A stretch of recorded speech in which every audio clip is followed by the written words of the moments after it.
Next from Chicago, Senate Majority Leader John Cullerton describes the Democrats' frustrations when dealing with the Republicans and governor over a budget compromise. This runs about 20 minutes. Hello, everybody. Good afternoon. Thanks for being here. The last time I talked to reporters, it was approaching midnight on May 31st, and while it was clear that we were going to adjourn without a state budget, I was optimistic. I still see the governor's movement on an emergency budget as a tremendous step forward. And the very next day, June 1st, key staff for the caucuses and the governor's office had a conference call to lay out some guidelines for working forward. The working groups have continued to meet. In fact, they just ended a meeting right now, a few minutes ago, on the same floor of this building.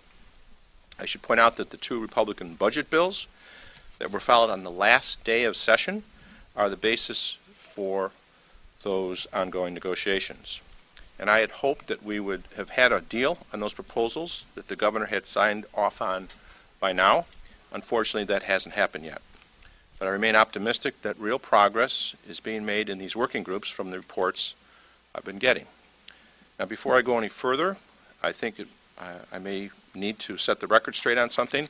Back in November of 2014, you may recall election night, I never did talk to Bruce Rauner. As you may recall, that phone call didn't come through. So I never officially and formally congratulated him for winning that night. I'd like to do that right now, correct that oversight. Congratulations on your winning the 2014 governor's race. I want to express how much I look forward to working with you and find bipartisan agreement to solve the state's problems. And of course, I'm saying this in the hopes that the governor, 18 months into his term of office, will finally stop campaigning and start managing the state he was elected to run. I'm committed to finding the balance with the governor that is needed to move forward, but it's hard to work with him, let alone agree with him, when he's embarked on a scorched earth tour of Illinois, a tour, I would note, that began the morning of June 1st, a tour predicated on there being no agreement on the budget. You don't just throw a tour like that together overnight. It takes days of planning and coordination. So now, once again, for the second year in a row, I'm left wondering if the governor spent the final days of May focused on the budget, like we were, or if he was instead planning a campaign that relied upon there not being one. It's exactly where we were last year, when the governor spent the final weeks of session working on political ads that he was producing rather than the budget. So if he can just turn it off for a couple weeks, it would really help. There's a time to campaign, there's a time to govern. Right now we need a governor. We don't need Washington-style campaign tactics. The over-the-top rhetoric is distracting at best, hurtful at worst. It's not helpful to negotiate by insults. It's as if someone forgot to give the governor the interested parties memo. So we got an interested parties memo from Tim Newting, very well-respected head of his budget. Used to be the chief of staff for Senate Republicans, great guy, knows Springfield. He sent an interesting parties memo. I didn't get it, but I found it. And it's the basis for what these meetings are all about. That's what they're working off of. And the governor asked for that, and he asked for a standalone education bill. They're working on that too. So we're doing what he is asking for. I wonder maybe they didn't give him the memo. So to refresh your memory, guys, in 2009 I got elected Senate President. My top priority was ending the political acrimony that you may recall we had with Blagojevich and Emil Jones and Madigan. It had paralyzed the state. It was a goal shared by Republican leader Christine Radogno, and one we've been largely able to accomplish in the Senate. I'm not afraid that I get along with Christine Radogno. I like Christine Radogno. She's a good person. She's not corrupt. The Illinois Senate tackled huge issues, and usually we do it by working together. I'll give you some examples. The 2011 workers' compensation changes. She voted for it. Leader Durkin voted against it, just to prove how controversial it was. But we passed it. McCormick Place reforms. Marriage equality was a bipartisan bill. Immigrant driver's license was bipartisan. Through it all, nothing has been more important to me than working together in a civil, responsible manner. Maybe people have forgotten the dysfunction that occurred before 2009. I hadn't, and I'm committed to not letting it return. So I want to work with this governor, but that requires him to start working and stop campaigning. It's time for him to put down the keys to the campaign bus and join us in honest negotiations. With any luck, we can quickly see this agreement through, and he can get back to bad-mouthing me anytime he wants in the future. But what he's doing now isn't working, and that's unfortunate. Opportunities are being squandered, and I would urge everyone to rethink their agendas, find the common ground, and move forward. While the working group was discussing his proposal today, people are getting, like they do in my caucuses, they're reading their iPhones. And they see that the governor is blasting us while we're supposed to be cooperating with him in a bipartisan way to do what he asked us to do, after I had initially suggested it, by the way. So he's being very difficult to help us negotiate an agreement, and I would urge him to, once again, stop campaigning and start governing. Be happy to answer any questions. One of the governor's arguments during the past few days has been that you, in particular, threatened to hold up school funding in order to get a funding. Yeah. I went to the City Club. I gave a speech in early part of the session, and I pointed out, with a pretty extensive study, how we have the worst funding formula in the nation, by far, no dispute. And that if we continued to fund it, it was going to be very detrimental to our school system. The governor proposed a budget with 37% of the school districts in the state losing money, many of whom could not open. He then modified it to try to have those 37% be held harmless, but still, if we passed that budget, many school districts, not just Chicago, in Republican Senate districts would not open. I can't pass a bill like that. It's not a threat. He should not be accusing people of holding things hostage. And so my point is we have to work on a manner in which we can have a more equitable funding formula. The bill that the House passed that I negotiated with the Speaker did that. It put $760 million into education, many of which went into a poverty grant, which was directed towards poor school districts. That's the type of reform we would like, or even a permanent reform, a bill that Senate Bill 231, which we passed, it's over in the House, Senator Menard's bill, solves the problem permanently. So that's what I meant when I said that. And what about pension pickups? Would that be included in both the House and the Senate?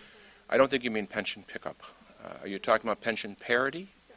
Okay, well, they're two different things. Sorry. Is that something that's being discussed in working groups? That would come under, arguably, a standalone education budget. And if you want me to make sure we're talking about the same thing, everybody in the state of Illinois, except for Chicago, has the state pay for its normal costs for its pensions. Chicago doesn't get that money. It's $205 million. We've passed it 4 times in the Senate. It's not an issue that anybody can even stand up and argue against. It's parity. It's equal. And that should be part of an education funding reform. Mr. President, what is your view on the likelihood that most public schools in the state are not open? I didn't say most, because there is such a disparity in wealth between certain school districts. Some school districts have an enormous amount of reserves. So, for example, the governor had a press conference at Lyons Township. Senator Verdonio, Representative Durkin's district, they complained that changing the formula, after 4 years, they lose $1.9 million a year. They have $67 million in reserves. It would take 34 years to go through that. So I think they might be able to open using their reserves, but many school districts, primarily in southern Illinois, central Illinois, represented by Republican senators, in addition to Chicago, would not be able to open unless we do something different. So is it your view that that can be avoided, or is it likely that that's going to have to happen before there's No, the will to create the no. The governor called for a standalone education bill. We're negotiating that, and we'd be happy to do so. But it's going to result. runs the House or doesn't seem to see it the same way? That's not true. He passed the bill out of the House that puts $760 million into a fund, an equity, called an equity fund, 500 million or 700 million of which is directed to the poverty grant, and the other 60 million to make sure that nobody, even under Rauner's budget, even the rich districts, don't get less than last year. So that's what we're talking about. It's going to require more money. We want to spend more money on education. He doesn't. I don't think that's the message that the governor wants to send. So I hope I answered your question. So again, you believe that a deal will occur Well, to allow if schools to open, even though it might take the closing of the schools to get. I don't want the schools to close to get to that deal. I want him to stop campaigning and come to these, stop distracting the meetings that he set up with his own staff so that the legislators who are working there can come to an agreement. Can you respond directly to his charge that the Speaker, and by extension you, are slow-walking the process to create a crisis that this is? Yeah, you have to cross-examine him. They were meeting on this floor up until a few minutes ago, being distracted by his press conference. We're not slow-walking anything. We have passed education reform bills. He's been the governor for 18 months. Where is his education reform bill? Yeah, go ahead.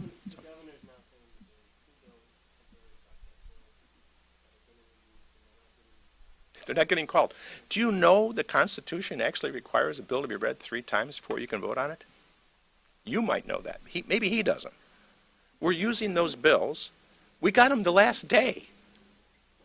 We're using those bills as the basis for the negotiations. If we get a deal, we'll go to Springfield and we'll vote on it. We'll have a bipartisan kumbaya, and we'll have 36 votes in the Senate for it. President Cullerton, can you pass an education funding bill that does not include extra money for Chicago? In other words, no matter what, Chicago will have more funding than it had last year. Every school under our proposals will have as much as they had last year, and all the poorer schools will get more. That's what has to happen. We have the worst funding formula in the nation. There's no question about it. It's embarrassing. We've passed the bill 2 years ago to try to change it. We're trying to bring attention to this. This is something that can be fixed right now. But if we can't pass a permanent fix to the funding formula, we have to do it at least for next year. But the bottom line is Chicago CPS has $1 billion deficit. They need more money than they got last year. You know what? Let me explain that the focus has not been exclusively on Chicago. These bills that we're talking about help the whole state. Now, there's 2 things that need to be done for Chicago that are unique to Chicago. Chicago has asked for the city council to have the opportunity to vote on whether there should be a property tax increase. We passed that in the Senate. It hasn't passed the House. We would ask for the governor's support on that. And we want pension parity, equality. After you do those 2 things, nothing special for Chicago.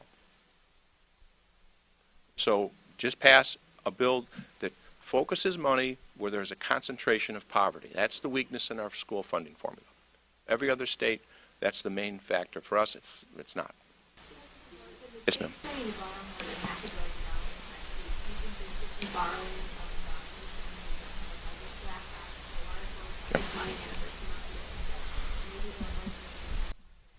Well, I don't know what that's what the executive branch does, sell bonds. I don't know what the purpose of the bonds are. I do know that the governor wanted to be business friendly, and as a result, though, when we get downgraded, as we have, that's not being very business friendly. Running up deficits as we have since he's been the governor is not good business practices. So that's my response. What's behind it? It's been the fundamental, it hasn't changed from the beginning. The governor asked for, in his view, his turnaround agenda, and he felt that we could literally not have a complete budget until he got the turnaround. He now has modified his position, which is very significant, which he said on the last day of session. that he is willing to put the turnaround agenda aside and work, and tax increases implicitly as well, and work on a temporary budget for human services and for higher ed, and to open a year-round budget for what we call P12, or the grammar schools and high schools. And that's very significant. So we now are in those negotiations while he's having distracting news conferences with wild rhetoric. My purpose today is to ask him to please stop doing that, take a couple weeks off, let's get a deal, and then he can go back to what he wants to do.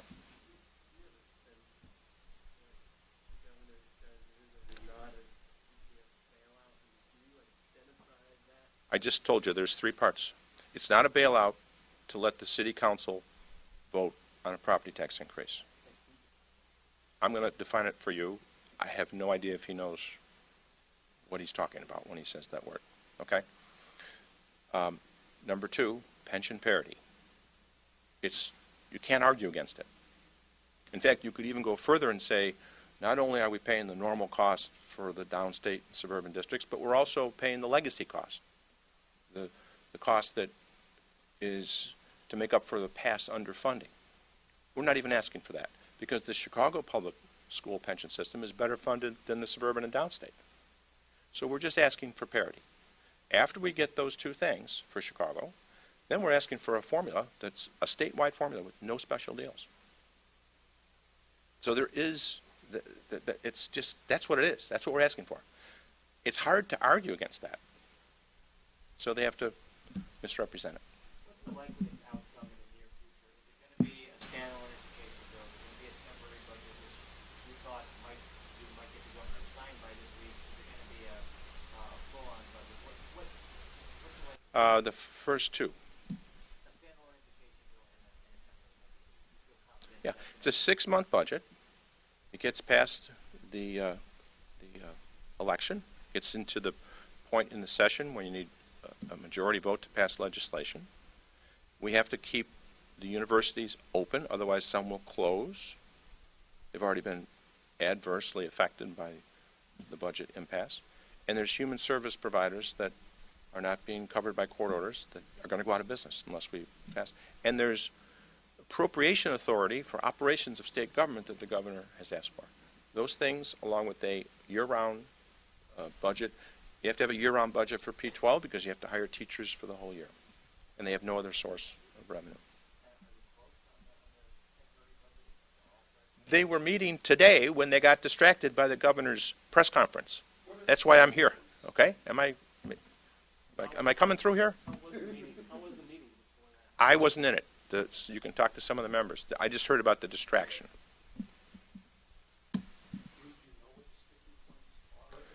No, I think that there's progress to be made. You don't have the distraction of these turnaround agenda items.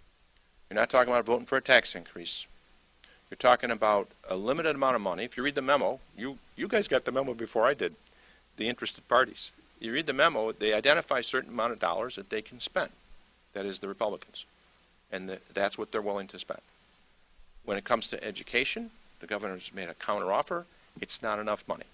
So we're going to have to spend more money on education, and we can negotiate how much that should be. Can you give us a timeline for getting a deal on the 31st late that night? I said it was a week, and the week's up, so I better not do that anymore.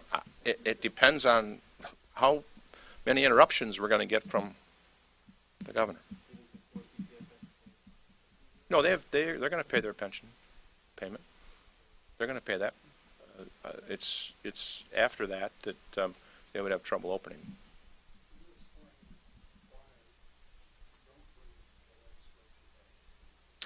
We come back to Springfield when there's something to vote on. I mean, remember the Blagojevich years with the special sessions and all that? It's bad enough down there just to have people go down and stand around. We come around when we have a deal. And we have rank and file members are negotiating. Leaders can negotiate. We have caucuses then when we explain it to the members, and then we ask people to vote. That's the most responsible way of doing it. Should the legislative leaders meet with the governor again while the talks continue in the working group? Would that be productive given all the new developments and the campaign rhetoric? yeah, I'm willing to meet with the leaders for sure, and I think that would be helpful as well. I was relying upon, last time we met, we said, we all agreed that we'd have our representatives and the governor's staff meet in these working groups. And again, they may be able to make progress.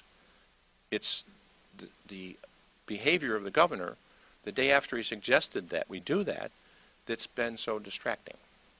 And that's what I'm suggesting to the governor, take a break until we can get an agreement. Okay, thanks guys.